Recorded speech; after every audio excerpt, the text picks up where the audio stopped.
एक ओंकार सतनाम सतनाम करता पुरख करता पुरख निर्भव निर्भव निर्वैर निर्वैर अकाल मूरत अकाल मूरत अजूनी सैभं अजूनी सैभं गुर प्रसाद जप गुर प्रसाद जप आद सच जुगाद सच जुगाद सच है भी सच सच नानक होसी भी सच नानक होसी भी सच नानक होसी भी सच नानक होसी भी सच।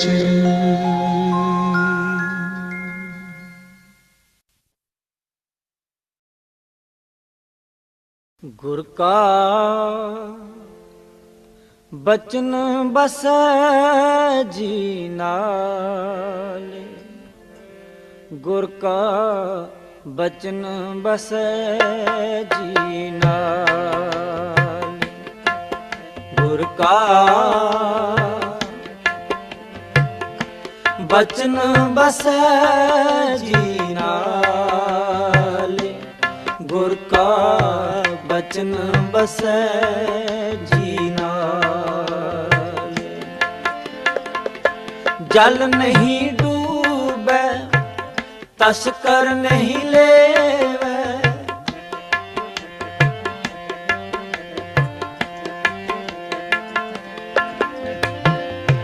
जल नहीं डूबे तस्कर नहीं लेवे पाहे ना साके जाले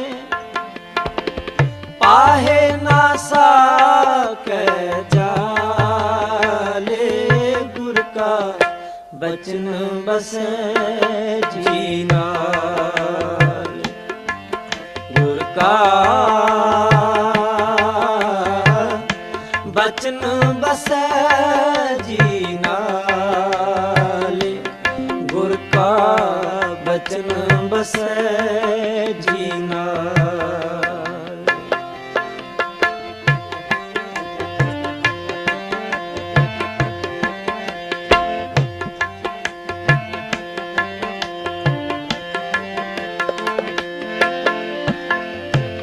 सिमरो सिमर सिमर सुख पाओ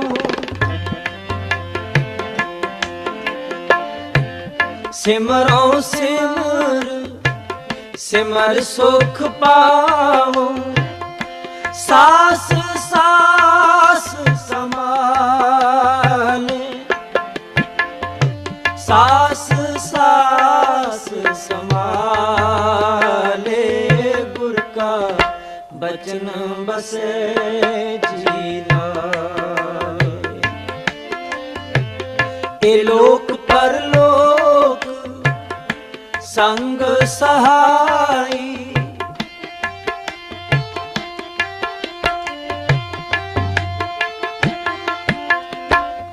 ए लोक परलोक संग सहाई जत कत मोहे रखवाले जत कत मोहे रखवाले गुर का बचन बसै जी नाले गुर का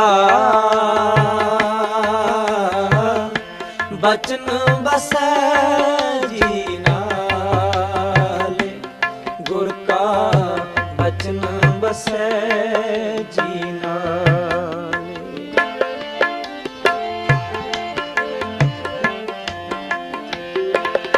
निर्धन को तन अंधले को टिक, निर्धन को तन अंधले को टिक, मात दूध जैसे बाले, मात दूध जैसे वाले, गुर का बचन बसे जीना। सागर में बोहेत पायो हर नानक, सागर में बोहेत पायो हर नानक, करी कृपा कृपाले, करी कृपा कृपाले, गुर का बचन बसे जीना। गुर का बचन बसे जीना, गुर का बचन बसे जीना, गुर का बचन बसे जीना, गुर का बचन बसे जीना, गुर का बचन बसे जीना, गुर का बचन बसे जीना।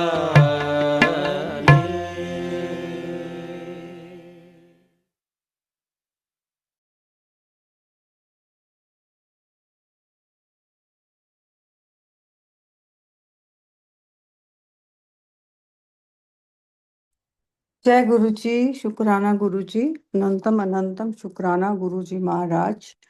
ओम नमः शिवाय, शिव जी सदा सहाय। ओम नमः शिवाय, गुरु जी सदा सहाय। शुक्राना गुरु महाराज, ये शिव पुराण पढ़ने की घड़ियां बख्शने के लिए। पिछली बार संजय अंकल ने शत्र रुद्रा संहिता का अध्याय 26, 27, 28, 29 एंड 30 पढ़ा था। भगवान शिव का यतिनाथ एवं हंस नामक अवतार,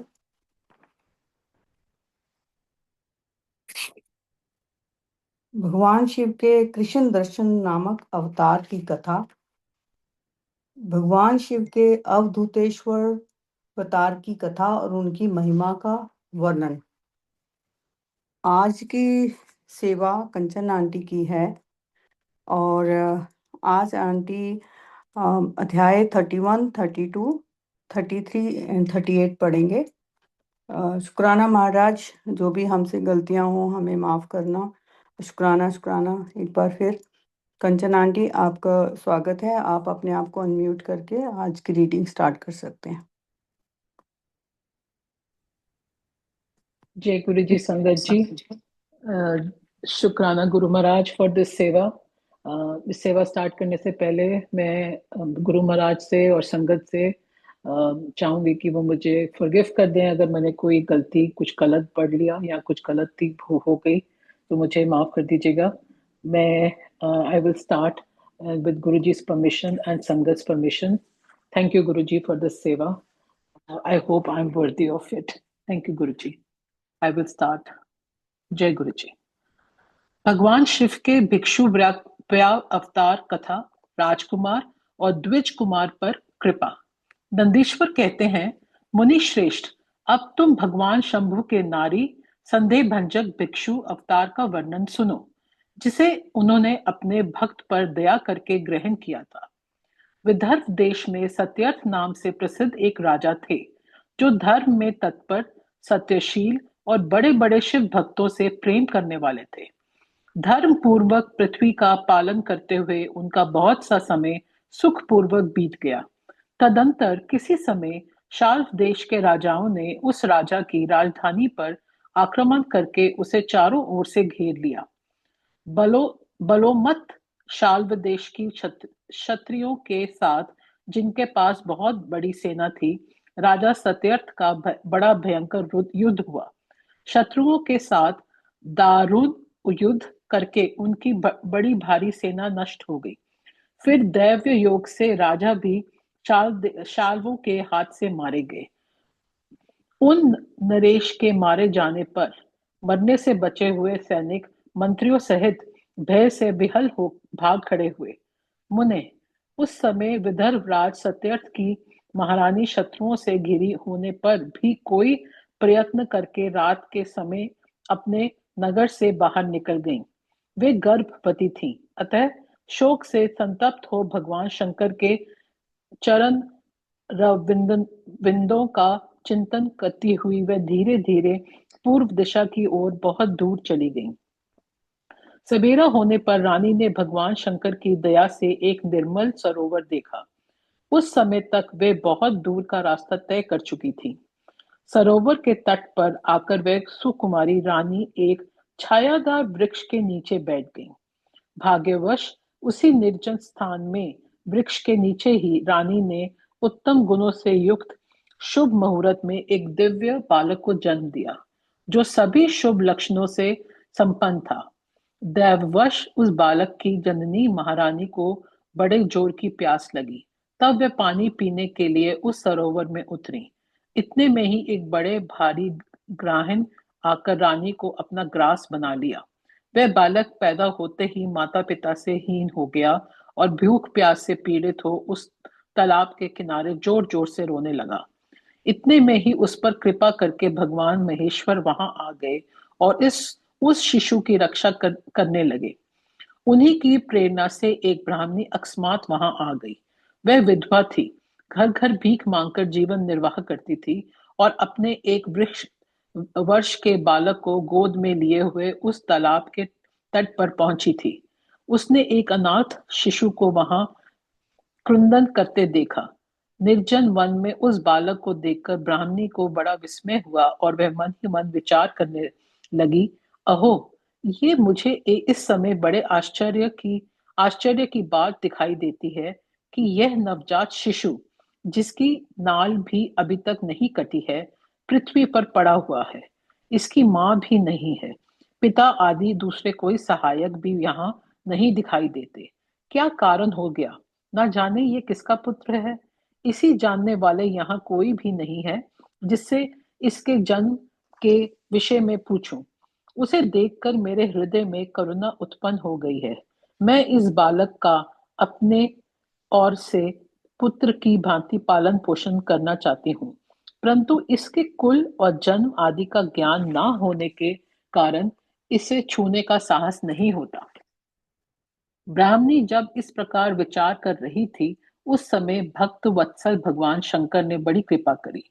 बड़ी बड़ी लीलाओं करने वाले महेश्वर एक सन्यासी का रूप धारण करके सहसा वहां आ पहुंचे, जहां वह ब्राह्मणी संदेह में पड़ी हुई थी और यथार्थ बात को जानना चाहती थी।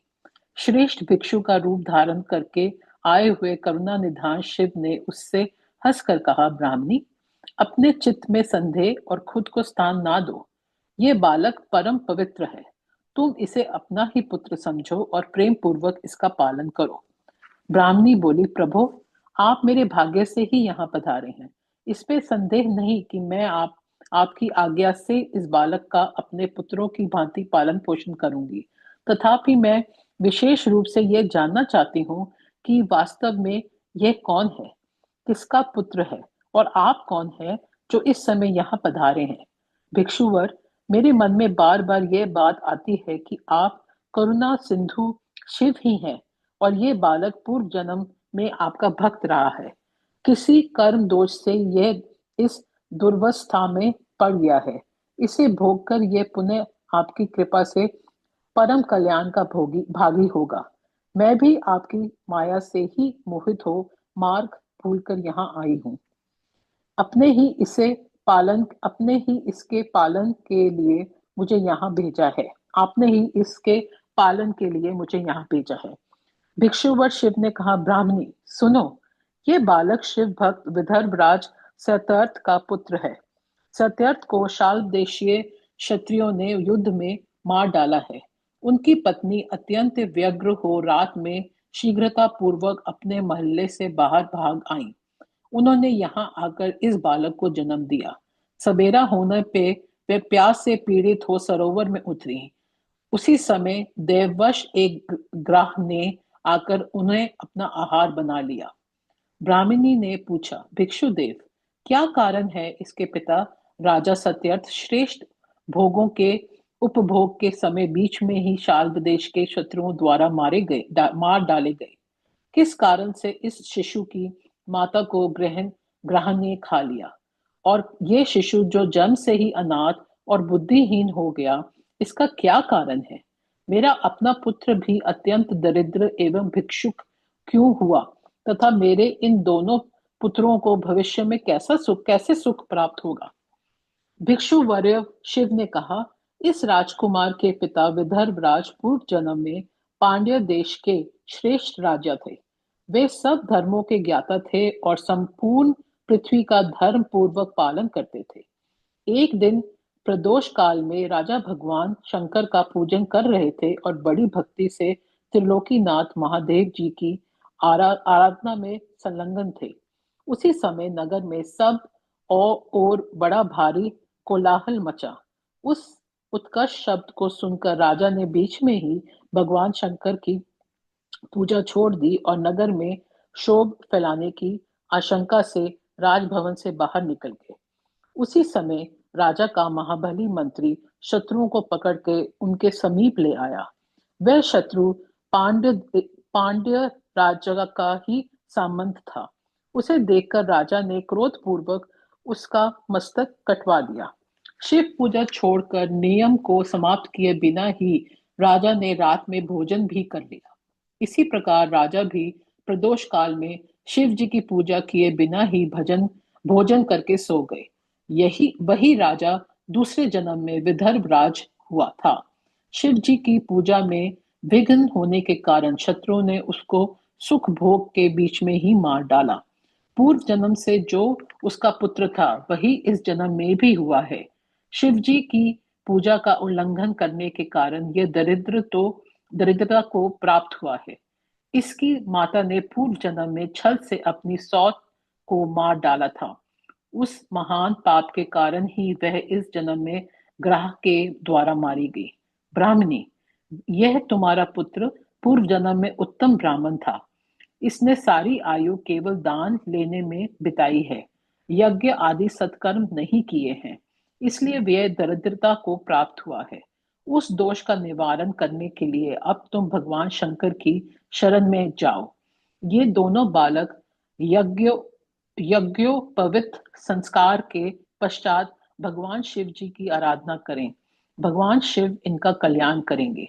इस प्रकार ब्राह्मणी को उपदेश देकर भिक्षु श्रेष्ठ सन्यासी का शरीर धारण करने वाले भक्त वत्सल शिव ने उसे अपने उत्तम स्वरूप का दर्शन कराया। उन्हें साक्षात शिव जानकर ब्राह्मण पत्नी ने प्रणाम किया और प्रेम से गदगद वाणी द्वारा उनकी स्तुति की। तत्पश्चात भगवान शिव वही अंतर्धीन हो गए। उनके चले जाने पर ब्राह्मणी उस बालक को लेकर अपने पुत्र के साथ घर को चली गई। एक चक्रा नाम के सुंदर ग्राम में उसने घर बना रखा था। वे उत्तम अन्न से अपने बेटे तथा राजकुमार का भी पालन पोषण करने लगी। यथा समय ब्राह्मणों ने उन दोनों का यज्ञोपवीत संस्कार कर दिया। वे दोनों शिव की पूजा में तत्पर रहते हुए घर पर ही बड़े हुए। शालिन्य दल मुनि के उपदेश से नियम पराने हो वे दोनों शुभ व्रत रखकर प्रदोष काल में शंकर जी की पूजा करते थे। एक दिन द्विज कुमार राजकुमार को साथ लिए बिना ही नदी में स्नान करने के लिए गया। वहां उसे निधि से भरा हुआ एक सुंदर कलश मिल गया। उस प्रकार भगवान शंकर की पूजा करते हुए उन दोनों कुमारों का उसी घर में 1 वर्ष व्यतीत हो गया। तदंतर एक दिन राजकुमार उस ब्राह्मण कुमार के साथ वन में गया। वहां अकस्मात एक गंधर्व कन्या आ गई। उसके पिता ने वह कन्या राजकुमार को दे दी। गंधर्व कन्या से विवाह करके राजकुमार निष्कष्टक राज्य भोगने लगे, जिसे ब्राह्मण पत्नी ने पहले अपने पुत्र की भांति उसका पालन पोषण किया था, वही उस समय राजमाता हुई और वह ब्राह्मण कुमार उसका भाई हुआ। राजा राजा का नाम धर्मगुप्त था। इस प्रकार देवेश्वर शिव की आराधना करके राजा धर्मगुप्त अपनी उस रानी के साथ विदर्भ देश में राजोचित सुख का उपभोग करने लगा। यह मैंने तुमसे शिव के भिक्षु अवतार का वर्णन किया है, जिन्होंने राजा धर्मगुप्त को बाल्यकाल में सुख प्रदान किया था। यह पवित्र आख्यान पाप हारी, परम पावन, चारों पुरुष पात्रों का साधक तथा संपूर्ण अभीष्ट को देने वाला है। जो प्रतिदिन एकाग्रचित होकर इसे सुनता या सुनाता है, वह इस लोक में संपूर्ण भोगों का उपभोग करके अत्यंत में भगवान शिव के धाम में जाता है। शिव के सुरेश अवतार की कथा, उपमन्यु की तपस्या और उन्हें उत्तम वर की प्राप्ति। नंदीश्वर कहते हैं, संत कुमार जी, अब मैं परमात्मा शिव के सुरेश अवतार का वर्णन करूंगा, जिन्होंने सौम्य के बड़े भाई उपमन्यु का हित साधन किया था। उपमन्यु व्याघ्र पाद मुनि के पुत्र थे। उन्होंने पूर्व जन्म में ही सिद्धि प्राप्त कर ली थी और वर्तमान जन्म से मुनि कुमार के रूप में प्रकट हुए थे। वह शैशवावस्था से ही माता के साथ मामा के घर में रहते थे और दैववश दरिद्र थे। एक दिन उन्हें बहुत कम दूध पीने को मिला, इसलिए अपनी माता से वे बार बार दूध मांगने लगे। उनकी तपस्विनी माता ने घर के भीतर जाकर एक उपाय किया। उच्च वृत्ति से लाए हुए कुछ बीजों को सिल पर पीसा और उन्हें पानी में घोलकर कृत्रिम दूध तैयार किया। फिर बेटे को पुचकार कर वह उसे पीने को दिया। माँ के दिए हुए उस नकली दूध को पीकर बालक उपमन्यु बोले, ये तो दूध नहीं है। इतना कहकर वह फिर रोने लगा। बेटे का रोना धोना सुनकर माँ को बड़ा दुख हुआ। अपने हाथ से उपमन्यु की दोनों आंखें पोंछकर उनकी लक्ष्मी जैसी माता ने कहा, बेटा, हम लोग सदा वन में निवास करते हैं, हमें यहाँ दूध कहाँ से मिल सकता है? भगवान शिव की कृपा के बिना किसी को दूध नहीं मिलता। वत्स, पूर्व जन्म में भगवान शिव के लिए जो कुछ किया गया है, वर्तमान जन्म में वही मिलता है। माता की ये बात सुनकर उपमन्यु ने भगवान शिव की आराधना करने का निश्चय किया। वे तपस्या के लिए हिमालय पर्वत पर गए और वहां वायु पीकर रहने लगे।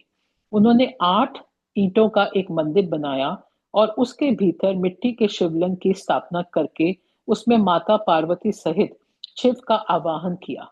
तत्पश्चात जंगल के पत्र पुष्प आदि ले आकर भक्ति भाव से पंचाक्षर मंत्र के उच्चारण पूर्व सांब शिव की पूजा करने लगे। माता पार्वती और शिव का ध्यान करके उनकी पूजा करने के पश्चात वे पंचांतर मंत्र का जप किया करते थे।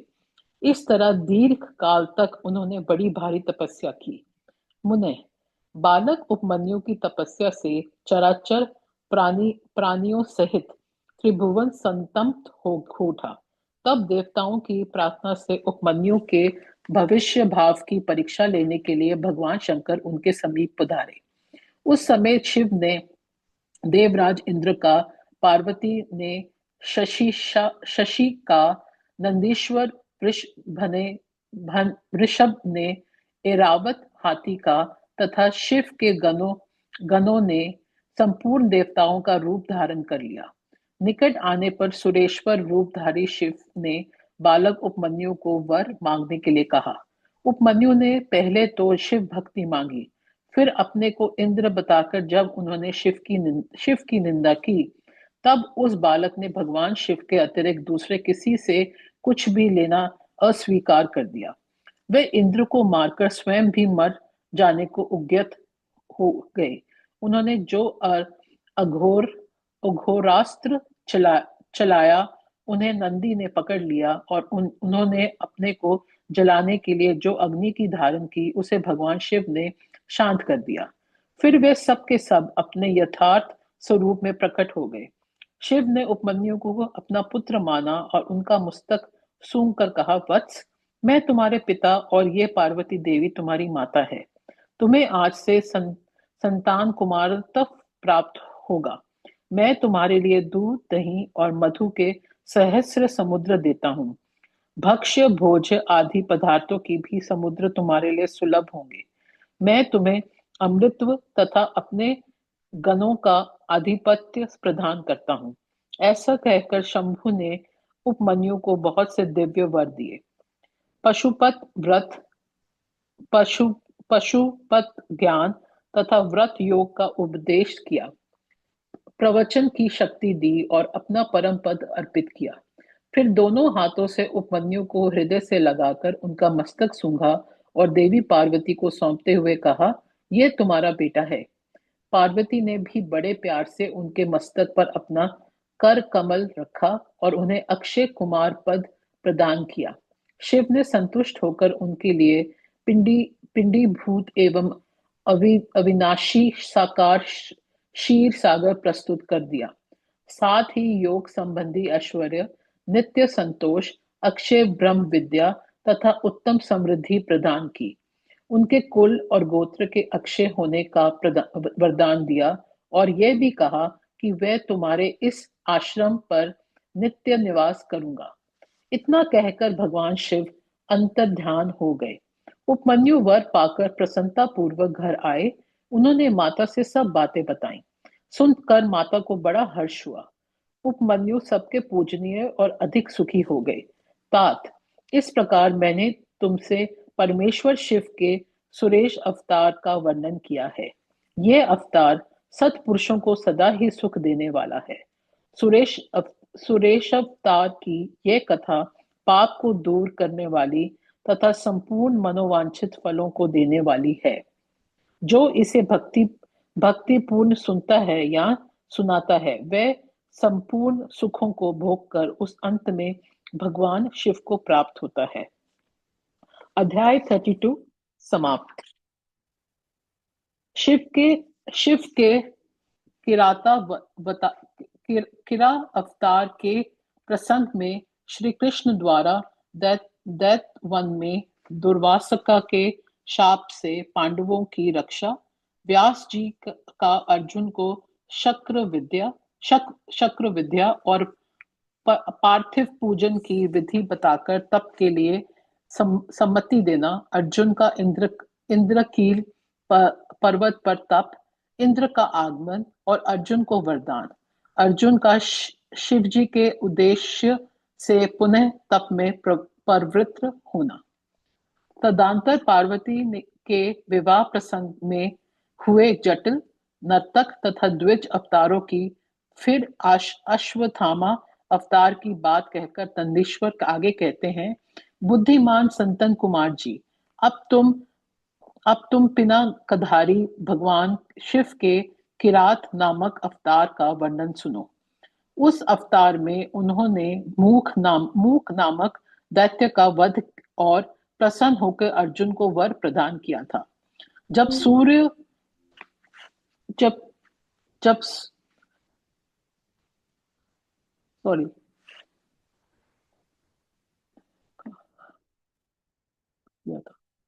सूर्यधन ने महाबली पांडवों को जुए में जीत लिया, तब वे सती साध्वी द्रौपदी के साथ दैत्य वन में चले आए।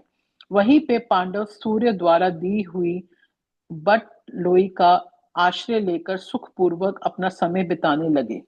प्रियवर, उसी समय सुयोधन धन ने आदक पूर्वक मुनिवर दुर्वासा को छल करने के प्रयोजन से पांडवों के निकट जाने के लिए प्रेरित किया। तब महर्षि दुर्वासा अपने 10,000 शिष्यों के साथ आनंद पूर्वक वहां गए और पांडवों से मनोकूल भोजन की याचना की।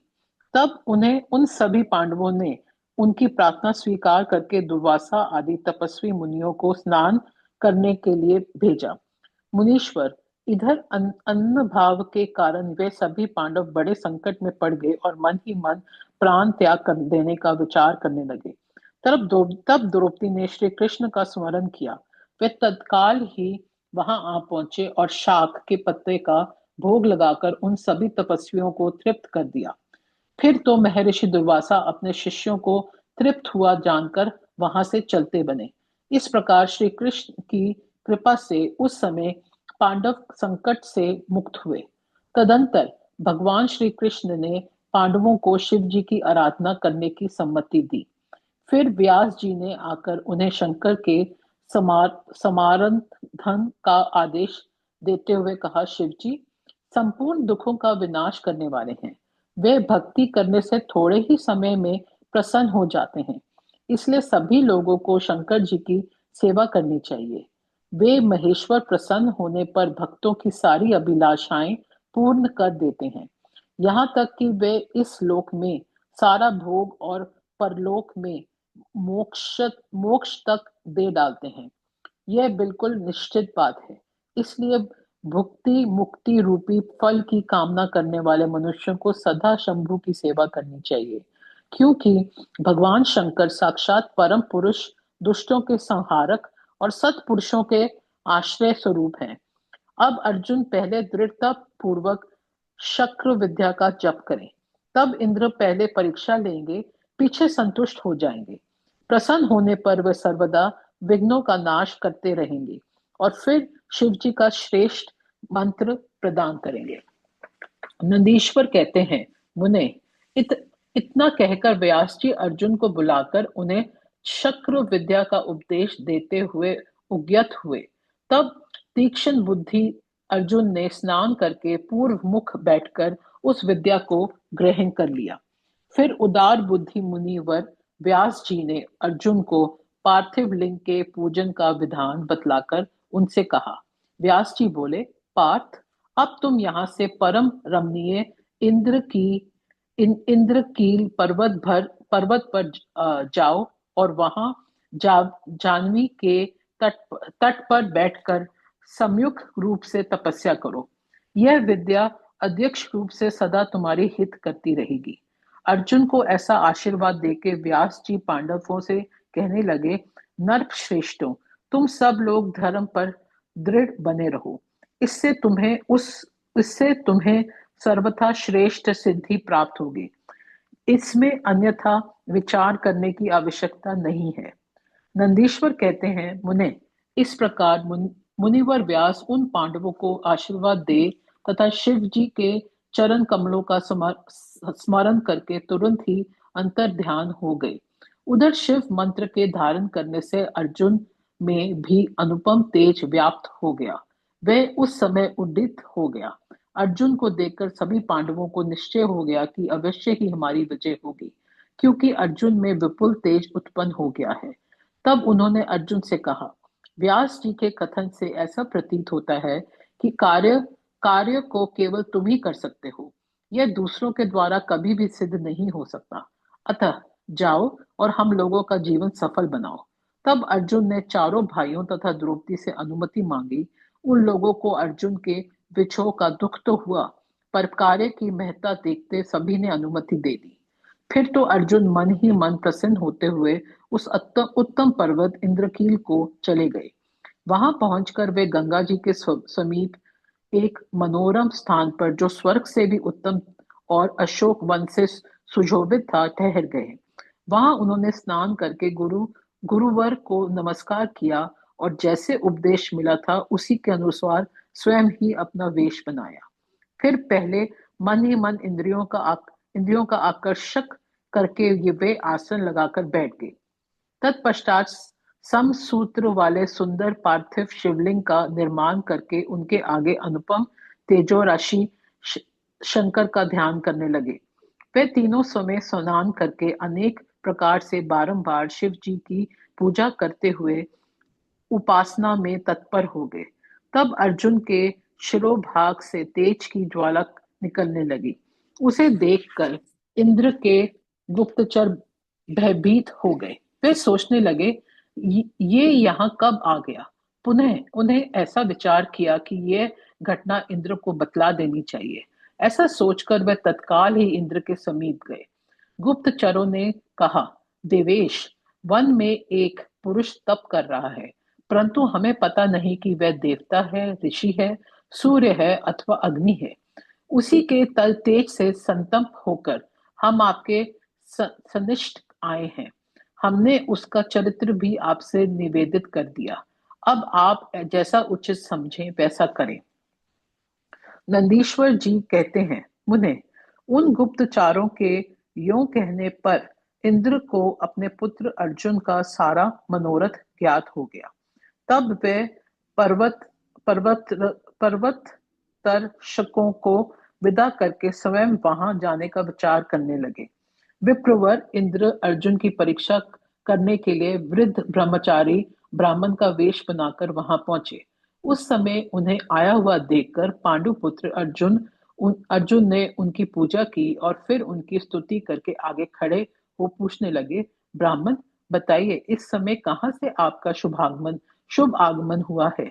इस पर ब्राह्मण वेशधारी इंद्र ने अर्जुन को ऐसे वचन कहे जिससे वह तप से डिग जाए। पर जब अर्जुन को दृढ़ निश्चय देखा, तब अपने स्वरूप में प्रकट होकर इंद्र ने अर्जुन को भगवान शंकर का मंत्र बताया और उसका जप करने की आज्ञा दी। तदंतर अपने अनुचारों को सावधानी के साथ अर्जुन की रक्षा करने का आदेश देकर वे अर्जुन से बोले, भद्र, तुम्हें कभी भी प्रमाद पूर्वक राज्य नहीं करना चाहिए, परंतप यह विद्या तुम्हारे लिए श्रेयस्कारी होगी। साध्य को सर्वथा धैर्य धारण किए रहना चाहिए। रक्षक तो भगवान शिव है ही। वे सम्मतियों और फल मोक्ष दोनों समान रूप से देंगे, इसमें तनिक भी संशय नहीं है। नंदीश्वर जी कहते हैं, मुने, इस प्रकार अर्जुन को वरदान देकर देवराज इंद्र शिवजी के चरण कमलों का स्मरण करते हुए अपने भवन को लौट गए। तब महावीर अर्जुन ने भी सुरेश्वर को प्रणाम किया और फिर वे मन को वश में करके इंद्र के उपदेश अनुसार शिवजी के उद्देश्य से तपस्या करने लगे। अध्याय 33 to 38 समाप्त।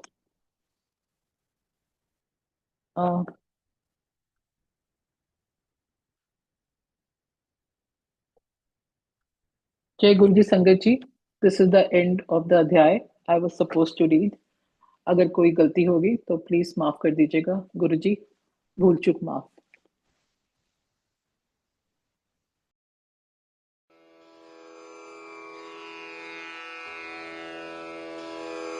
जय गुरु जी की। अब हम मंत्र जाप करेंगे।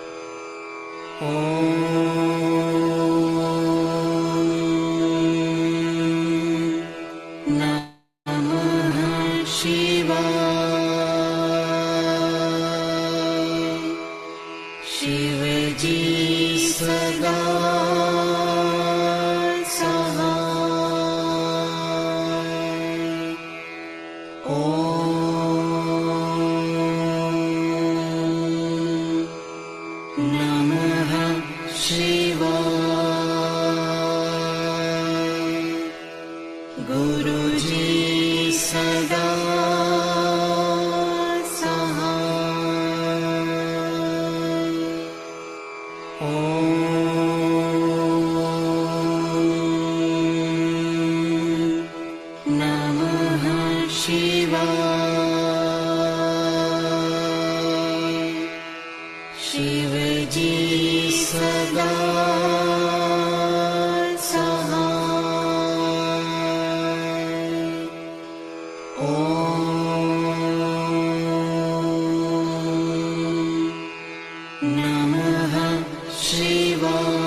शिव जी सदा सहाय।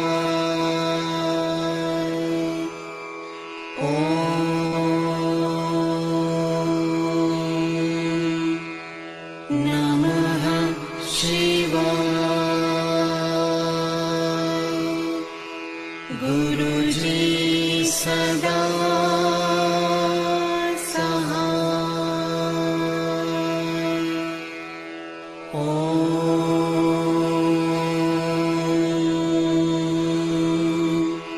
नमः शिवाय। शिव जी सदा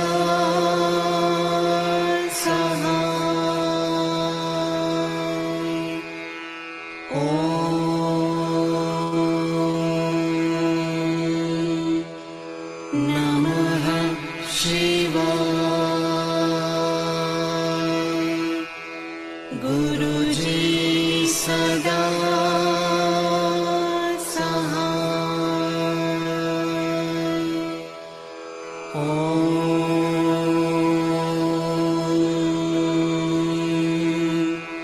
नमः शिवाय। शिव जी सदा सहाय।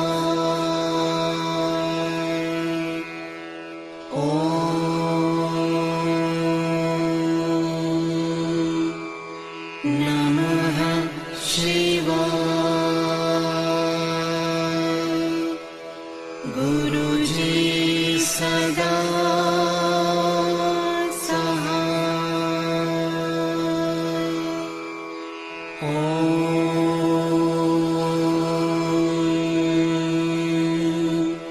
नमः शिवाय।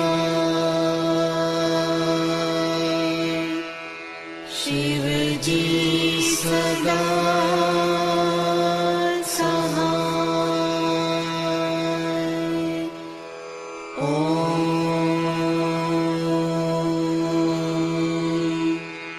नमः शिवाय।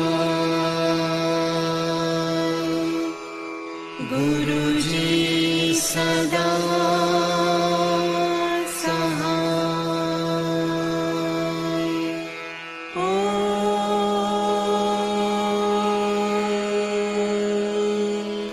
नमः शिवाय। शिव जी सदा सहाय।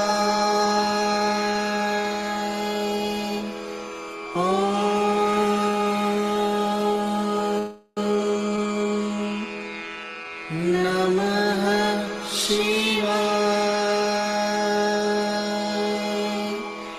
गुरुजी सदा सहाय।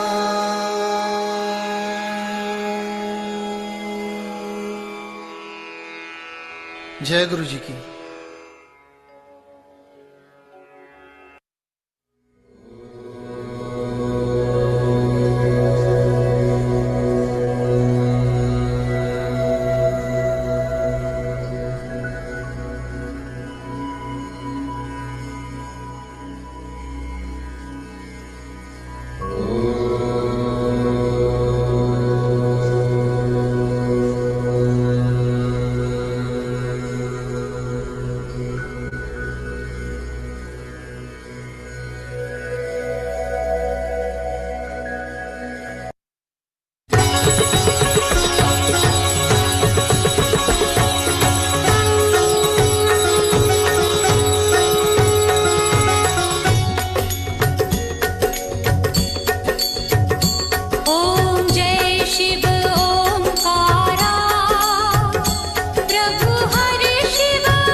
शिव ओंकारा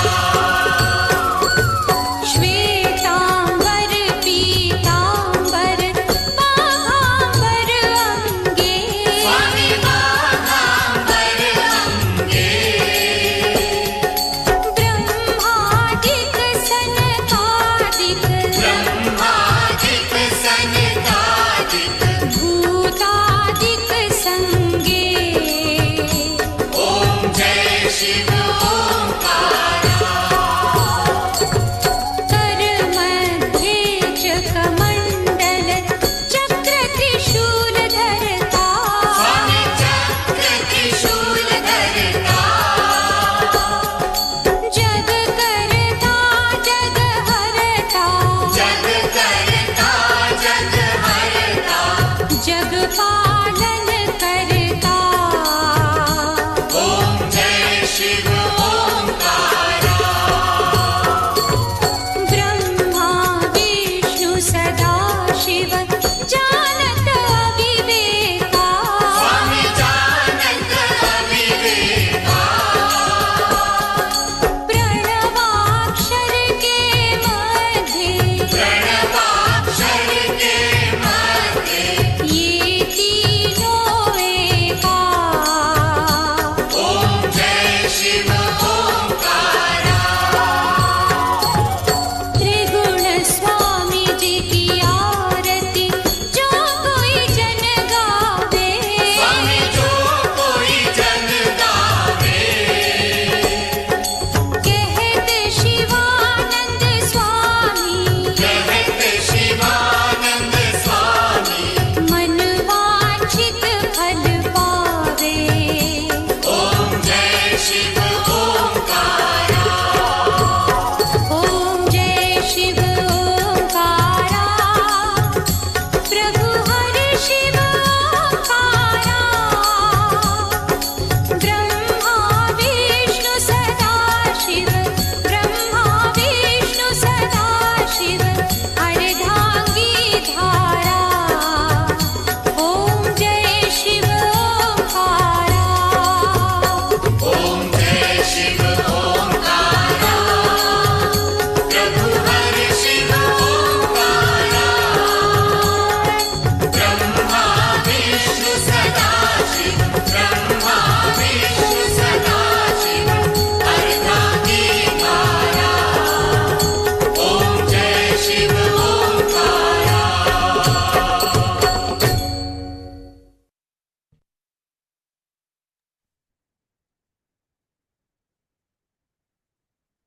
जय गुरु जी, शुक्राना गुरु जी। संगत जी आरती ले लीजिए। अनंतम अनंतम शुक्राना गुरु जी महाराज, ये शिव पुराण पढ़ने की ये घड़ियां बख्शने के लिए। गुरु महाराज हमें माफ करें जो भी हम गलतियां करते हैं सेवा करते हुए। ओम नमः शिवाय। शिव जी सदा सहाय। ओम नमः शिवाय। गुरु जी सदा सहाय। सबका कल्याण हो, सर्वत का भला हो, विश्व में शांति हो। संगत जी प्रे करिए। मेरी कुवैत संगत से बात हो रही थी, मैंने कहा कैसा है वहाँ पे। कहते महाराज इतने सत्संग करवा रहे हैं और सब लोग सत्संग में ही इतना महाराज ने बिजी रखा हुआ है सबको। सब सेफ हैं, संगत सेफ है वहाँ पे। तो महाराज सब पे ऐसी अपनी दया बनाए रखें, सबके कार्य से रास करें। शुक्राना महाराज, अनंतम शुक्राना। Thank you Kanchan aunty for your सेवा टुडे। संगत जी संडे को अगले मंडे की जगह संडे मॉर्निंग में शिव पुराण रीडिंग होगी। नीना आंटी पोस्ट भी कर देंगी और नेक्स्ट रीडिंग में अनाउंस भी कर देंगी। But just for your information, it's going to be Sunday morning. So thank you Sangat ji, thank you for joining. Jai Guru ji, Shukrana Guru ji. Sangat ji, you can unmute yourself and take Agya. Jai Guru ji. जय गुरु जी, शुक्राना। जय गुरु जी। जय गुरु जी। जय गुरु बहुत जी। शुक्रिया शुक्राना बाबा, गुरु बहुत जी। शुक्रिया। शुक्राना। ओम नमः शिवाय। शिव जी सदा सहाय। ओम नमः शिवाय। गुरु जी सदा सहाय। गुरु जी सदा सहाय। गुरु जी सदा सहाय। जय जय गुरु जी। गुरु जी, आपका हर पल शुक्राना गुरु पाक रक्षा करो। जय गुरु जी, शुक्राना शुक्राना गुरु जी, शुक्राना। जय गुरु जी।